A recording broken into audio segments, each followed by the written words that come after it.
안녕하십니까. 오늘은 615강 한자검정 4급입니다. 꺾을절, 꺾을절도 리을 받침이 없죠. 중국 발음으로는 찌에 발음되죠. 찌에. 갑골문의 자형은 오른쪽은 도끼근이고 왼쪽은 쪼개진 나무목으로, 나무목이 지금 반 동강이 났죠. 본뜻은 자르다인데 뒤에 목이 손수로 바뀌어 손으로 도끼를 잡고 물건을 자르는 모양에서 그 의미가 확장되어 꼭다의 뜻을 갖게 되었다. 주역 분상에서는 끈을 단과 같다라고 했다. 도끼로 나무를 자르는 것인데 나중엔 나무가 아니고 손으로 도끼를 들고 나무를 자르는 모습으로 바뀌었다. 꺾을절, 꺾을절. 손으로 도끼를 잡고 나무를 찍어서 꺾는다. 재밌는 것은 요 밑에 입구를 넣으면은 말을 꺾으면서 한다. 밝을 철학이죠. 철학할 때 밝을 철. 절철 리을 받침이 나는 거죠. 꺾을 절로 구성된 단어가 무엇일까요? 좌절했다. 절충한다. 때 꺾을 절을 쓰죠. 다음 점칠점. 짠, 짠 이렇게 배우면 되죠.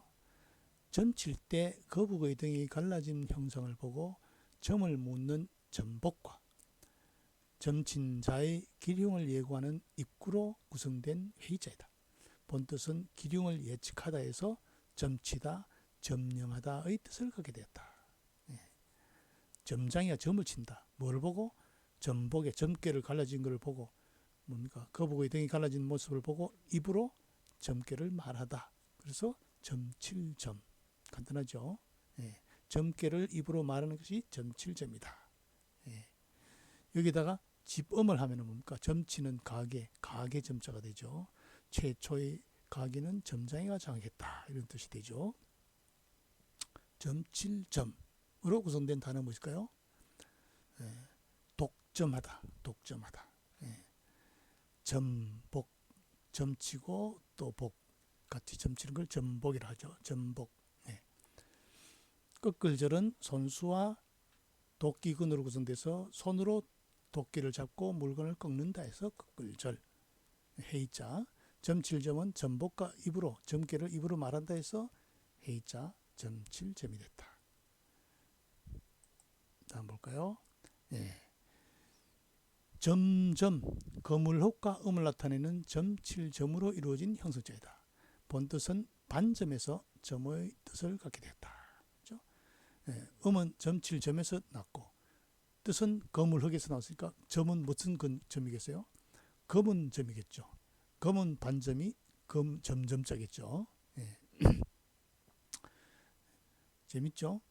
검은 점에서 점점자가 됐다. 점점으로 구성된 단어가 뭐 있을까요? 문제점.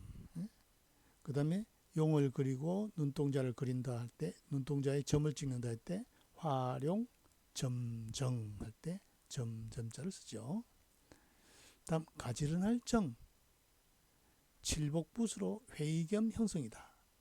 치다는 뜻의 칠복과 요 오른쪽이 칠복이죠. 약속을 뜻하며 바른 곳으로 가게 하려는 묶을속, 나무를 묶은 거죠. 음을 나타내는 발을정으로 구성된 형성자이다. 그리고 발을정에서 음을 빌어서 가지런할 정이 된다는 거죠. 본뜻은 가지런하다이다. 가지런하다가 뭐냐? 묶어서 옆에 두드리고 바르게 정돈하는 게 마치 뭡니까? 나무단을 정리하는 것 같죠. 복잡한 것도 간단하죠. 나무단을 바르게 그래 지고 가다가 흘리지 않죠. 그게 가지런할 정제다. 가지런할 정으로 구성된 단어가 뭐 있을까요? 정리정돈할 때 정리, 고쳐서 가지런하게 한다, 수정한다. 그 다음에 이하의 부정관인이라 자두나무 아래에서 갓을 바로잡지 않는다. 곧 남에게 의심받을 행동을 하지 말라는 거죠. 그때 쓰이는 가지런할 정자입니다. 점점자는 거물흑과 점칠점에서 멀빈인 형성자. 검은 점. 그래서 점점이 됐다. 가지런할 장은 묶을속, 칠복, 발을정에서 멀빈했다. 바르도록 옆에서 톡톡 쳐가지고 꼭꼭 묶는다. 그래서 정리정돈한다. 그래서 된 회의 겸 형성자이다. 예. 다음 볼까요? 고요할 정. 중국 발음은 찡으로 발음됐죠. 풀을 청과 음을 나타내는 다툴 쟁으로 구성된 형성자이다. 본뜻은 채색이 적당하게 분포됨인데 가차되어 고요하다의 뜻이 되었다. 다툴 쟁자는 위에 손톱조, 밑에 또 손이죠. 막대기를 잡고 서로 당기는 줄다리기 하는 모습에서 다툴 쟁자가 나왔죠. 그래서 풀을 청의 뜻을 가지고 있으니까 푸름을 다툰다. 파람은 맑음이잖아요. 그죠? 그래서 고요하다의 뜻을 갖게 된 거다. 고요할 정. 고요할 정으로 구성된 단어는 무엇일까요? 편안하고 고요하다. 안정. 그죠? 예. 고요하고 맑다. 정숙. 때 고요할 정자를 쓰죠. 다음 건물의 정, 장정정. 건물의 자형은 고개를 숙여본 못대가리의 형상이다. 위에 부분, 벽면 못대가리를 위에서 내려다보면 이런 모양이 되죠. 소전에서는 측면으로 본 모양이다. 그렇죠? 이 못대가리가 있고 밑에 측면. 본뜻은 못인데 가차되어 공구인 고무래. 고무래가 뭔가 하면은 막대에다가 도끼가 그때 흙이 나무로 달려 있어서 흙을 깨는 데 사용하는 도구죠. 그 다음에 장정, 씩씩할 장정할 때 장정정자로 쓰죠. 성씨의 뜻으로도 갖게 되는데 다산 정약용 할 때 이 정씨로 쓰죠. 예. 그런데 고물의 정씨입니까 하면 안 되죠. 장정정씨입니까 이렇게 물어야 되겠죠. 예. 고물의 정, 장정정으로 구성된 단어가 무엇일까요? 예. 장정. 그 다음에 목불식정. 난 놓고 기억자도 모른다. 이 고물의 정자가 기억자니까 아주 무식하다 할 때 쓰는 고물의 정자죠. 예. 고요할 정은 풀을 정과 다툴 쟁에서 음을 빌린 형성자. 예? 파랗게 바람을 다툰다. 조용하다. 맑음을 다툰다니까.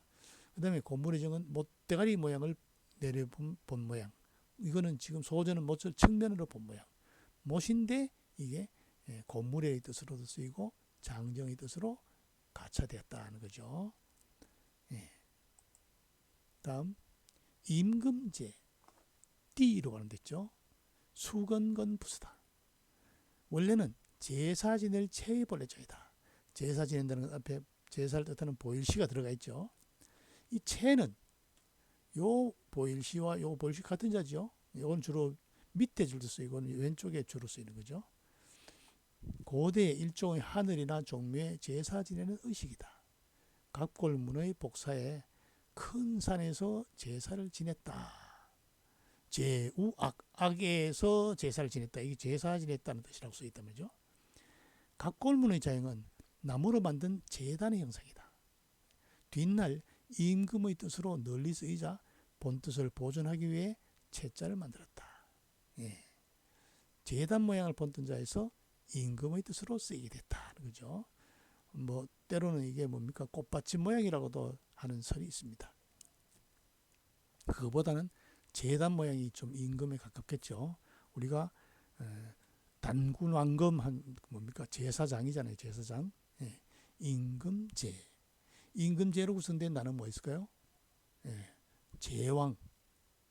그 다음에 삼황오제가 있죠. 예. 다음 조수조. 차오. 이렇게 하면 되죠. 물수와 음을 나타내는 아침조. 짜오. 샤오. 이렇게 되죠. 로 구성된 형성자로 본뜻은 바닷물의 밀물과 썰물이다. 여기에 조수의 뜻을 갖게 됐다. 예. 조수조. 조수는 언제 일어나겠어요? 아침에 일어나겠죠. 조수조. 예. 그래서 조수, 간만의 차이할 때 조수조를 쓴다. 아침조에서 음을 빌렸다. 아침에 움직이는 물. 그게 조수다. 이렇게 보면 되겠죠. 조수로 구성된 단어가 뭐 있을까요? 예, 조수가 있고 조수를 막는 둑이 방조제죠. 방조제. 임금제는 제단의 모양을 본뜬 상형자. 제단의 모양을 본뜬 서서 제사 지내는 제사장이 임금이다. 조수조는 물수와 아침조의 씀을 빌린 현성자. 아침에 흐르는 물을 조라한다. 이렇게 이해하면 되겠죠. 간단하죠. 예. 자, 오늘 배운 내용 다시 볼까요? 손수와 도끼근. 원래는 이게 도끼로 나무를 자르는 모습인데 이게 나무가 손으로 바뀌어서 손으로 도끼를 들고 물건을 자르다 해서 거끌절이 됐죠. 그 다음에 점복과 입구로 구성되어서 점괘를 말로 하다 해서 점치다, 점칠 점이 되죠. 다음 검을 흙과 점칠 점에서 뭘 빌린 형용사 검은 점에서 점자가 되죠. 예. 다음은 묶을속 칠복 바를정 꼭꼭 묶어서 바르도록 정리정돈하는 거죠. 그래서 가지런할 정 형성겸 회의 겸 뭡니까 회의 겸 형성자다 하는 거죠. 다음 풀을 청과 다툴 쟁에서 뭘 빌린 형성자 맑음을 다툰다 고요할 정이죠. 그 다음에 못대가리 모양을 본뜬 자인데 이게 상형자인데 나중에 측면에 못까지도 나왔어. 나중에는 고물의 뜻 고물의 정 장정정자가 됐죠. 다음 제단의 받침대의 모양에서 나온 임금제 꽃받침대라고도 하죠. 다음 물수와 아침조에서 뭘 빌린 형용사 아침에 흐르는 물 조수조가 되죠. 다 같이 읽어볼까요? 꺾을절 점칠점 점점 가지런할 정 다툴 고요할 정 장정정 고물의 정 임금제 조수조 그렇죠. 오늘 수업 여기서 마치겠습니다.